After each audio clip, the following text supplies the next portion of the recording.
Air इंडियाच्या विमानामध्ये पनवेलमधील मैथिली पाटील या देखील होत्या। आई वडील या दोघी बहिणी आणि एकुलता एक भाऊ असलेल्या कुटुंबामध्ये मैथिली या सर्वात मोठ्या होत्या। मैथिलीनं हलाखीच्या परिस्थितीत शिक्षण घेतलं होतं। 2 वर्षांपूर्वी तिनं एव्हिएशनचं शिक्षण पूर्ण करून एअर इंडियामध्ये नोकरी सुरू केली होती। आजच्या घटनेनं या पाटील कुटुंबियांवर देखील मोठा आघात कोसळला आहे।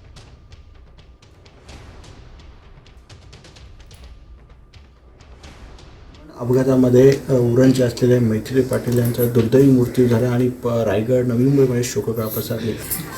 तिला आधीपासून केबिन क्रू बनायचं होतं आणि जे ती झाली सुद्धा असं वाटतं नव्हतं। कृष्णासोबत असताना ती कधी परत नाही।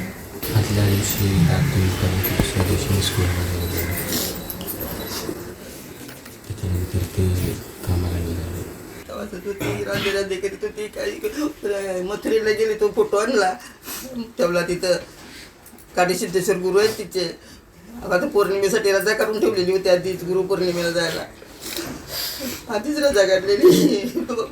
पौर्णिमेला 2 दिवस रजा काढली, गेल्या वर्षी गाई जाऊन नाही।